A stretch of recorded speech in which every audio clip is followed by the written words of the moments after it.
ಮಠದ ಜಾತ್ರಾ ಮಹೋತ್ಸವ ಇರಲಿ ಅಥವಾ ಇನ್ನಿತರ ಕಾರ್ಯಕ್ರಮ ಇರಲಿ, ಕೆಲ ಗ್ರಾಮದ ಭಕ್ತರು ಸ್ವತಃ ಬಂದು ಒಂದೊಂದು ಜವಾಬ್ದಾರಿ ತೆಗೆದುಕೊಂಡು ಜಾತಿ ಮತ ಭೇದ ಭಾವ ಎನ್ನದೆ ಮಠದಲ್ಲಿ ನಿಸ್ವಾರ್ಥ ಸೇವೆ ಮಾಡಿ ಭಕ್ತಿ ಸಾರುತ್ತಿರುವುದು ನಿಜಕ್ಕೂ ಐತಿಹಾಸಿಕ ದಾಖಲೆ ಅಂತಾನೆ ಹೇಳಬಹುದು. ಹಾಗಾದ್ರೆ ಇದು ಯಾವ ಮಠದಲ್ಲಿ ನಿಸ್ವಾರ್ಥ ಸೇವೆ ನಡೆಯುತ್ತೆ ಅಂತೀರಾ? ಹಾಗಾದ್ರೆ ನಾವು ಹೇಳ್ತೀವಿ ನೋಡಿ. ಹೌದು ವೀಕ್ಷಕರೇ, ಈ ದೃಶ್ಯದಲ್ಲಿ ಕಾಣುತ್ತಿರುವುದು ಮಠ ಬೇರೆ ಯಾವುದೂ ಅಲ್ಲ, ಅದುವೇ ಉತ್ತರ ಕರ್ನಾಟಕದಲ್ಲಿ ಖ್ಯಾತಿ ಪಡೆದ ಬೆಳಗಾವಿ ಜಿಲ್ಲೆಯ ಹುಕ್ಕೇರಿ ತಾಲೂಕಿನ ನಿಡಸೋಶಿ ಜಗದ್ಗುರು ದುರದುಂಡೇಶ್ವರ ಶ್ರೀಮಠ ಅಂತ ಹೇಳಬಹುದು. ಇನ್ನು ಈ ಶ್ರೀಮಠಕ್ಕೆ 9 ಪೀಠಾಧಿಪತಿಗಳು ಆಗಿ ಹೋಗಿದ್ದಾರೆ ಮತ್ತು 10ನೇ ಪೀಠಾಧಿಪತಿ ಅಂದ್ರೆ ಅದು ಈಗಿರುವ ಜಗದ್ಗುರು ಶ್ರೀಮನ ನಿರಂಜನ ಪ್ರಣವ ಸ್ವರೂಪಿ ಜಗದ್ಗುರು ಪಂಚಮ ಡಾಕ್ಟರ್ ಶಿವಲಿಂಗೇಶ್ವರ ಮಹಾಸ್ವಾಮಿಗಳು ಕಳೆದ 40 ವರ್ಷಗಳಿಂದ ಮಠದ ಸರ್ವಾಂಗೀಣ ಅಭಿವೃದ್ಧಿಗೆ ಕೈಜೋಡಿಸಿದ್ದಾರೆ. ಇದರಲ್ಲಿ ವಿಶೇಷವಾಗಿ ಶಿಕ್ಷಣ ಕ್ಷೇತ್ರದಲ್ಲಿ, ಕೃಷಿಯಲ್ಲಿ, ವಿವಿಧ ಸಮಾಜ ಸೇವೆಯಲ್ಲಿ ಹೇಳಲಾರದಷ್ಟು ಸಾಧನೆ ಮಾಡಿದ್ದಾರೆ. ಇಲ್ಲಿ ವಿಶೇಷವಾಗಿ ಹೇಳುವುದಾದ್ರೆ ಕರ್ನಾಟಕ ಮತ್ತು ಪಶ್ಚಿಮ ಮಹಾರಾಷ್ಟ್ರದಲ್ಲಿ ಭವ್ಯ ಪರಂಪರೆಯ ಮಠ ಅಂದ್ರೆ ಅದು ನಿಡಸೋಸಿ ಶ್ರೀಮಠ ಅಂತ ಕರೆಯಲ್ಪಡುತ್ತೆ.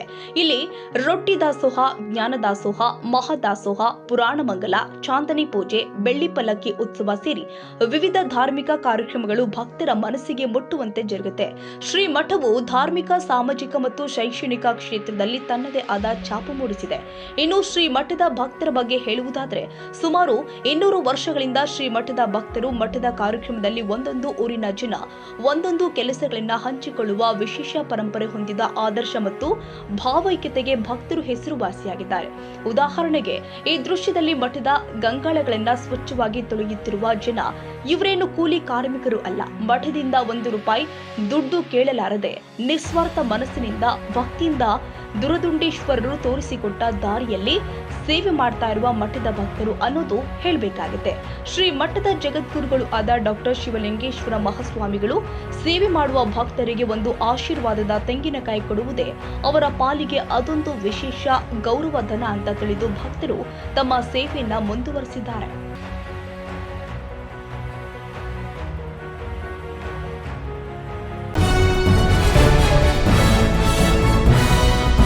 ಗೋಕಾಕ್ ತಾಲೂಕಿನ ಗೋಕಾಕ್ ಯರಗಟ್ಟಿ ರಸ್ತೆಯ ಚಿಕ್ಕನಂದಿ ಗ್ರಾಮದ ಹೊರವಲಯದಲ್ಲಿ ಅಚ್ಚರಿಯ ಘಟನೆಯೊಂದು ಬೆಳಕಿಗೆ ಬಂದಿದೆ. ಜಾನುವಾರುಗಳ ಮಾಂಸವನ್ನ ಅಕ್ರಮವಾಗಿ ಸಾಗಿಸ್ತಾ ಇದ್ದ ವಾಹನ ನಿಯಂತ್ರಣ ತಪ್ಪಿ ಪಲ್ಟಿಯಾಗಿದೆ.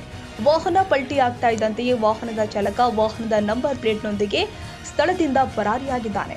ಗ್ರಾಮಸ್ಥರ ಪ್ರಕಾರ ವಾಹನದಲ್ಲಿ ಹೆಚ್ಚಿನ ಪ್ರಮಾಣದ ಜಾನುವಾರುಗಳ ಮಾಂಸವನ್ನ ತುಂಬಲಾಗಿದ್ದು, ಪಲ್ಟಿಯಾದ ನಂತರ ರಸ್ತೆಗೆ ಮಾಂಸ ಚೆದುರಿ ಬಿದ್ದಿದ್ದು ಸ್ಥಳೀಯರ ಆಕ್ರೋಶಕ್ಕೆ ಕಾರಣವಾಗಿದೆ.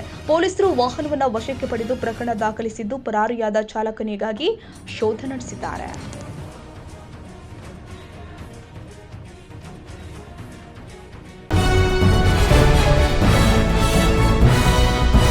ಭೀಮಾ ತೀರದಲ್ಲಿ ಗುಂಡಿನ ಮೊರೆತ, ಸಾಹುಕಾರ್ ಬಲಗೈ ಬಂಟನ ಹತ್ಯೆ. ಭೀಮಾ ತೀರದಲ್ಲಿ ಗುಂಡಿನ ಮೊರೆತ ಜಿಲ್ಲೆಯ ಚಡಚಣ ತಾಲೂಕಿನ ದೇವರ ನಿಂಬರಗಿ ಗ್ರಾಮದಲ್ಲಿ ಜರುಗಿದೆ.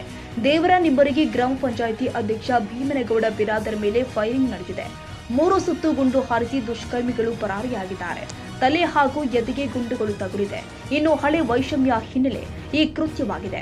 ಇನ್ನು ಭೀಮಾ ತೀರದ ಮಹದೇವ ಬೈರಗುಂಡ ಪರಮಾಪ್ತ ಬಿರಾದರ್ ಆಗಿದ್ದರೂ 3 ರಿಂದ 4 ಜನ ಮುಸುಕು ಧಾರಿಗಳಿಂದ ಕೃತ್ಯ ನಡೆದಿದ್ದು, ಗುಂಡು ಹಾರಿಸಿದ ಬಳಿಕ ದುಷ್ಕರ್ಮಿಗಳು ಎಸ್ಕೇಪ್ ಆಗಿದ್ದಾರೆ. ದೇವರ ನಿಂಬರಗಿ ಗ್ರಾಮದ ಕಟಿಂಗ್ ಶಾಪ್ನಲ್ಲಿ ಕಟಿಂಗ್ ಮಾಡಿಸಿಕೊಳ್ಳಲು ಭೀಮನಗೌಡ ಬಿರಾದರ್ ಬಂದಿದ್ರು. ಈ ವೇಳೆ ಕಟಿಂಗ್ ಮಾಡುವ ಕಣ್ಣಿಗೆ ಖಾರದ ಪುಡಿ ಎರಚಿ ಕೃತ್ಯ ಮಾಡಿದ್ದಾರೆ. ವಿಜಯಪುರದ ಖಾಸಗಿ ಆಸ್ಪತ್ರೆಯಲ್ಲಿ ಭೀಮನಗೌಡ ದೇಹ ರವಾನೆ ಮಾಡಿದ್ದಾರೆ. ಚಡಚಣ ಪೊಲೀಸ್ ಠಾಣಾ ವ್ಯಾಪ್ತಿಯಲ್ಲಿ ಘಟನೆ ಸಂಭವಿಸಿದೆ.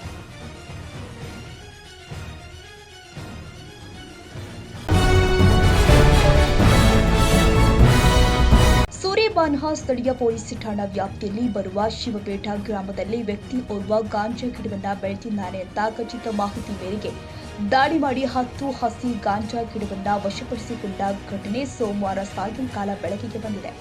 ಬಂಧಿತ ಆರೋಪಿ ಬಸಲಿಂಗಪ್ಪ ಸಿದ್ದಪ್ಪ ಮೇಟಿ 67 ನಿವೃತ್ತ ತೋಟಗಾರಿಕೆ ಇಲಾಖೆ ನಿವೃತ್ತ ಗಾರ್ಡನ್ ಅಂತ ತಿಳಿದು ಬಂದಿದೆ.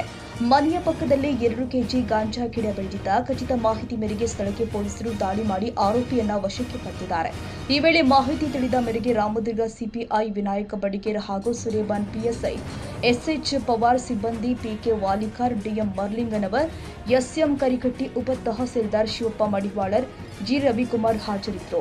ಇವನು ತನ್ನ ಮನೆಯ ಪಕ್ಕದಲ್ಲಿ ಹಲವಾರು ರೀತಿಯ ಗಿಡವನ್ನ ಬೆಳೆಸಿರುವ ಗಿಡಗಳ ಜೊತೆಗೆ ಅಂದಾಜು 10 ಗಾಂಜಾ ಗಿಡವನ್ನ ಬೆಳೆದಿರ್ತಾನೆ. ಅಂದಾಜು ಮೌಲ್ಯ 10 ರಿಂದ 15 ಸಾವಿರದ್ದು ಅಂತ ತಿಳಿದು ಬಂದಿದೆ. ಈ ಪ್ರಕರಣ ಸೂರ್ಯಬನ್ ಪೊಲೀಸ್ ಠಾಣೆಯಲ್ಲಿ ದಾಖಲಾಗಿದೆ.